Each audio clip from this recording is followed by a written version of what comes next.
Okay, I'm gonna make a video for I'm Nobody Jane. I've made 2 videos in the past for you. I'm Nobody Jane. Um, this one is about what you were saying about not being black enough and how some people will say that other black people aren't black enough and how they're focused on race so much, like white people never saying white people aren't white enough. Um, I honestly think that it's way more than actually black people just saying you're not black enough. Sometimes black people don't even vocalize that, or they don't give enough warning that that's how they're feeling. Some dark skinned black people act that way. And this is not just on skin tone, it can also be on facial features. It's not just a skin tone issue. But like I wanted to talk about 2 experiences I've had in my early 20s because when I was like 18, that was when I started to try to really socialize with black people.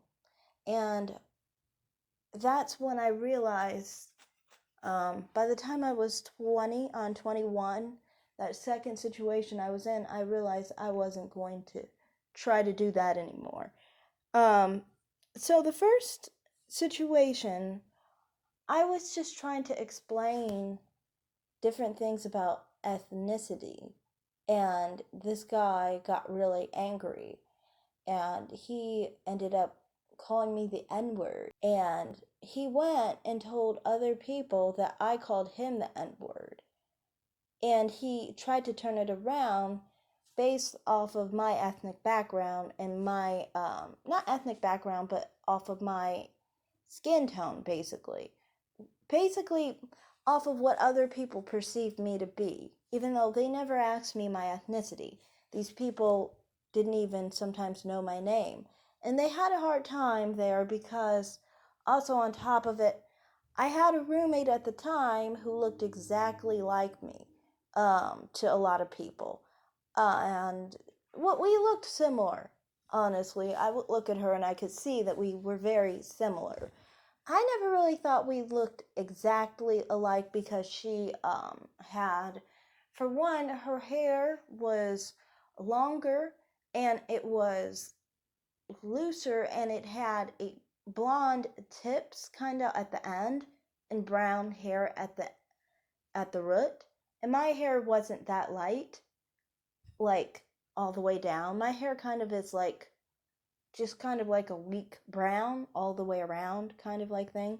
Anyway, and she wore eye contacts, which kind of helped. I mean, like if you looked at her, you would see she has eye contacts that are like they were like hazel, and my eyes were brown, like they're a light brown, medium brown, somewhere around there. So anyway, she sometimes people would think that I look like her, and she was mixed race, black and Mexican. So, I mean, maybe that was the confusion, but I don't think that was the confusion because I think they knew I was not her. But. Um, but the point was he used that as a reason to basically say, to get out of calling me a racial slur, basically. So instead of the fact that he used a racial slur against me, he tried to blame me for saying a racial slur against him. And basically based off the fact that he was dark skinned and I was not. Um, it didn't turn out to be much of anything because nobody really did much about it, and I didn't really get in trouble for it. So it worked out pretty well that time. But the next situation just really made me actually think, I kind of gave up at that point. Um, I had this situation where I had a roommate she was lesbian, and she had this fixation about basically being inappropriate about her sexuality, basically. So, for example, one of the things she asked was she asked to watch porn, lesbian porn, off my phone because my other friend and the other friend did not have phones that used internet, I guess. And there were different situations that I felt like she was inappropriate towards me, towards my other roommate, but my other roommate's was bisexual, so I didn't have another person who felt uncomfortable, I guess, in that regard. So eventually, one night, we just had an argument, basically. And I was basically ignoring her, and she was having a fit, so I went and told, told on her, basically. And I was like, I had issue with her because she was acting really aggressive. She wanted to beat me up. And that was why I was basically making my complaint about her. But the thing was, she again turned it around, tried to say that I told my mother I was eating fried chicken that night, and that somehow that meant I was being racist against black people or something. And, it's weird because like, I was, everyone knew at that point that I was black. And, you know, when she told the other people, it was like a lot of the people who were white, well, there's one person that was white and there was another person, and they were confused as to why they were making this claim against me when it's like you're all black, obviously. That's not really true. But what happened was basically I overheard the black woman, she told this, say basically because I wasn't fully black, that some people can have a preference towards one side or something and be racist towards their other side. And it honestly felt like they were basically making this assumption on mixed people, and I wasn't even a mixed person to begin with. It felt like mostly like, the people that had an issue with it or were having an issue with me and believing her basically were generally dark-skinned black women too. And I don't know, to me it was very uncomfortable, honestly, for me, because it was like, you have to understand how I grew up. I grew up with a black mother and a father who was of some mixed ancestry, but I didn't even know he had mixed ancestry. My mother told me he was black, and then when I was 19, I found out my aunt told me that her grandfather was Creole. So, even by the time I'm 20, I really don't even know how extensive the mixed ancestry is on his side anyway, because it's just all I know is that my father's mother's father is Creole. That's all I knew at that point. So, from my perspective, I've always identified as black. And I really wasn't aware of any mixed ancestry for a long time. I just grew up knowing I was black. And most black Americans are actually like that. Like, they do have mixed ancestry, but they don't know of it or anything like that. But it was really uncomfortable for me because it's like, you never know how to handle these kind of situations. When you come into the situation identifying, being, existing as a black person, and then people acting as if you are mixed, and in many cases almost acting like you're not even a part of their race. Because, I've had other situations where they would act that way, and they would act like I was not their race at all sometimes. Like I was either not black American, or I would get kind of made fun of and called Egypt sometimes and things like that, So, I don't know. It was just weird when. Okay, sorry about that. It cut off. I kind of knew it was going to do that. But, all in all, that was actually a bad result, what ended up happening. But thankfully, I had kind of a situation where I was able to have a backup plan to it, so it actually worked out okay.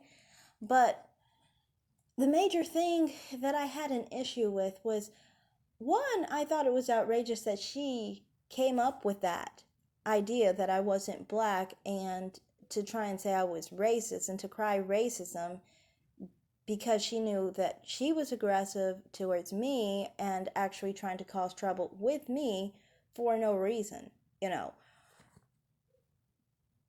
But more than that, what really struck a nerve for me was that the very people I identified with and saw my identity with believed her and had the same belief as her that I didn't really belong and that I was really someone who was an outsider who was racist to black people, which kind of to me meant you don't really see me a part of your own, like like not the same. You know what I mean? Like if I was a dark-skinned black woman, that would not have happened. But because of my phenotype, it did, you know. And it's really hard when you are raised basically as a person who is told they're just black. Like I wasn't told I was mixed or biracial or anything of that nature. I wasn't taught my father was mixed, you know. Um I come from a similar background as most of my cousins do, where, okay, the father might have a mixed great great great grandparent or something, but not like straight up in the family, like white people in the family, basically. So for me, I had no idea that this was how people would perceive me. I was never prepared for that, you know. And for a long time, I just like to ignore that that was the case, that people acted that way. I was just like, they're weird. Even though I knew, like, different things I was asked in the past, like black people asking, what are you? What are you mixed with? Or, like, making comments implying you should have, like, softer, curly hair or whatever. Things like that, you kind of get the idea that they do see you a little bit differently. And for me, I just always kind of tried to put it in the back of my mind and not really pay attention to it. But like when I came across channels like Chrissy and Rashida Strober, I realized that that's where all of that came from, you know, and that a lot of people have these thoughts, they just don't verbalize it completely to the effect of like how Chrissy does on her channel or Rashida Strober does on her channel, They just manifest it through other things they say and do, like in the situations I was talking about, or like the questions asked, or like comments or whatever.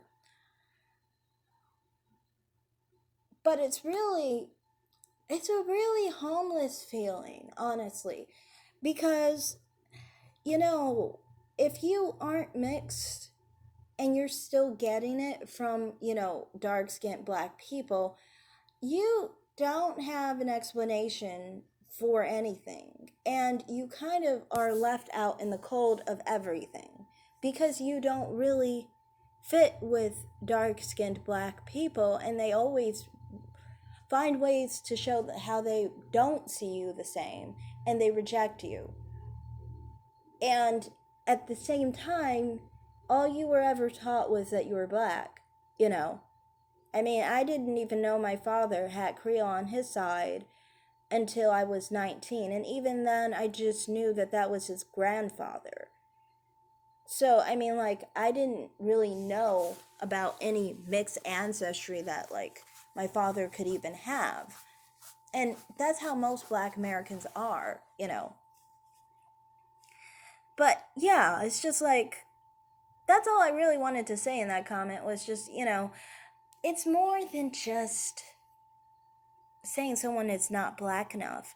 It's actually weaponizing your privilege, I guess, one's privilege as a dark skinned person, and, you know, using it against someone who is not dark skinned and trying to basically hurt them in the process, you know. So that's all I have to say. Thanks for watching, and bye.